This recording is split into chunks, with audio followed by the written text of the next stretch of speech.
Hello my dear friends, welcome to Build Right Diaries. So இந்த சேனலில் construction பற்றின நிறைய இன்ட்ரெஸ்டிங்கான விஷயங்கள் பற்றி தெரிஞ்சுக்க போகிறோம். ஸோ நீங்கள் இந்த சேனல் சப்ஸ்கிரைப் பண்ணலன்னா மறக்காமல் சப்ஸ்கிரைப் பண்ணிடுங்க. அப்போ தான் நாங்கள் போகிற வீடியோஸ் எல்லாம் வந்து சேரும். ஸோ வாங்க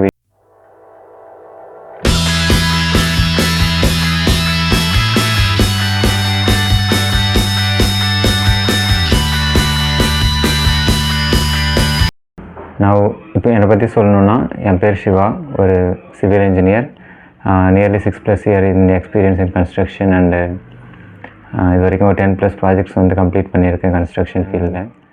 அதாவது இந்த டாப்பிக்கில் வந்து நம்ம சொன்னபடி பார்த்தோம்னா, அதாவது என்னென்னா, பில்டிங் கட்டி 1 இயர்க்குள்ளே எதுக்காக பில்டிங்கில் வந்து இந்த மாதிரி கிராக்ஸ்லாம் ஃபார்ம் ஆகுது, எதனால் இந்த மாதிரி கட்டி 1 வருஷம் கூட முடியல அதுக்குள்ளே நிறைய இடத்துல கிராக்ஸ் ஃபார்ம் ஆகுது, எதனால், ஏன் இந்த மாதிரியான விஷயங்கள் நடக்குது அப்படின்னு சொல்லிட்டு டிஸ்கஸ் பண்ணலாம் அப்படின்றதுக்காக தான் ஒரு சின்ன வீடியோ அது.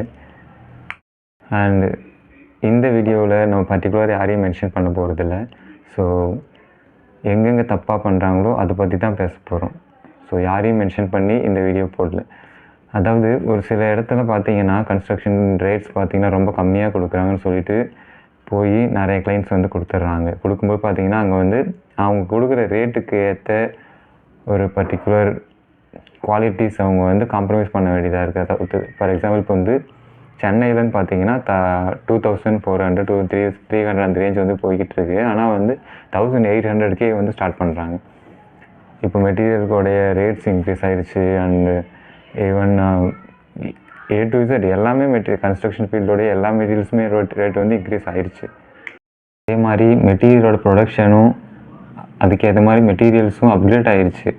ஒரு 20 கிரேட் சிமெண்ட்டில் ஸ்டார்ட் ஆகி இப்போ ஒரு 43 கிரேடு வந்து நம்ம இம்ப்ரூவ் ஆகியிருக்கோம். அதுக்கேற்ற மாதிரி நம்ம நிறைய விஷயங்கள் ஆட் பண்ண சொல்லி கவர்மெண்ட் சைட்லேருந்து சொல்லிகிட்டு இருக்காங்க. ஃபார் எக்ஸாம்பிள் ஒரு சிமெண்ட் இருக்குன்னா சிமெண்ட்டில் வாட்டர் ப்ரூஃபிங் கெமிக்கல்ஸ் அந்த மாதிரி, அப்புறம் வந்து ஒரு மிக்சிங் ஏஜென்ட்டு, அப்புறம் வந்து ஒரு காம்பவுண்டிங் ஏஜென்ட்டு, அப்புறம் வந்து ஒரு பிளாஸ்டிங் இருக்குன்னா பிளாஸ்டிங் காம்பவுண்டு, அப்புறம் ஒரு கிராக்ஸ் ஃபார்ம் ஆகாமல் இருக்கிறதுக்கான ஃபைபர் மெஷ்ஷு, இந்த மாதிரி நிறைய விஷயங்களை வந்து அவங்க ஆட் பண்ணியிருக்காங்க. ஆனால் இதெல்லாம் தெரியாமல் ஜஸ்ட்டு என்ன ப்ரோ அப்போ இருக்க சிமெண்ட் தானே இப்போவும் இருக்குது, ஜஸ்ட்டு போட்டு அப்படியே கட்டுவோம் அப்படின்றதுலாம் எதுவுமே கிடையாது. நிறைய விஷயங்கள் வந்திருக்கு. ஸோ ஒரு ப்ராப்பரான இன்ஜினியர்ஸ், நல்ல தெரிஞ்ச இன்ஜினியர்ஸ் கிட்டே போய் ரீச் பண்ணி குவாலிட்டியான வீடு கட்டுங்க. ஸோ ஒரு சில உருட்டு பில்டர்ஸ் வந்து நம்ம டைரெக்டாகவே அட்டாக் பண்ண போகிறோம். இவருக்கு இதான் வேலை. அதாவது எல்லாரையுமே இல்லை, ஒரு சில உருட்டு பில்டர்ஸ் வந்து டைரெக்டாகவே நம்ம வந்து பேச போகிறோம். நீங்கள் வந்து ஒரு பர்டிகுலர் ரேட் கொடுத்து அந்த ரேட்டுக்குள்ளே உங்களால் நிறைய பில்டிங்ஸ் பார்த்தீங்கன்னா ஸ்டார்ட் பண்ணுறாங்க. ஒரு மிட் ரேஞ்சில் போயிட்டு என்னால் இந்த ரேட்டுக்கு பண்ண முடியலன்னு சொல்லிட்டு கிளைண்ட்டுக்கிட்ட சொல்கிறாங்க. அந்த கிளைண்ட்டு இப்போ நிறைய இடத்துல போய் பார்க்கும்போது பார்த்தீங்கன்னா கிளைண்ட் வந்து ஸ்டார்ட் பண்ணாங்க சார், ஸ்டார்ட் பண்ணிவிட்டு அதுக்கு நடுவில் வந்து எனக்கு அமௌண்ட் பத்தலன்னு சொல்லிட்டு போயிட்டாங்க, பாதியிலே நிற்கிது பில்டிங்ஸு, நீங்கள் வந்து ஏதாவது ஸ்டார்ட் பண்ண முடியுமா, ஹெல்ப் பண்ண முடியுமா அப்படின்லாம் கேட்குறாங்க. ஸோ இந்த மாதிரி ஒரு பாதி ரேட்டில், ஒரு கம்மியான ரேட்டில் பில்டிங் பண்ணுன்னு சொல்லி ஒரு பில்டிங் எடுத்து பாதியிலே விட்டுட்டு போகிறதுக்கு நீங்கள் எதுக்கு பில்டிங் எடுக்கிறீங்க? இப்போ வந்து உருட்டு பில்டர்ஸை பற்றி விட்டுடலாம், வீட்டு ஓனர்ஸ் கிட்ட வருவோம். ஒரு கம்மியான ரேட்டுக்கு வீடு கட்டும்போது அவங்க பண்ணுற அந்த அவ்வளோ உங்கள் மொத்த ஃபேமிலியோடைய வீடு, அது உங்கள் மொத்த ஃபேமிலியோட வீடு, சின்ன சின்ன பசங்க எல்லாரோடையும் தான் இருக்க போகிறீங்க. ஸோ அவங்க எல்லாரோடைய சேஃப்டியுக்கும் ரெஸ்பான்சிபிலிட்டி நீங்கள் தான்.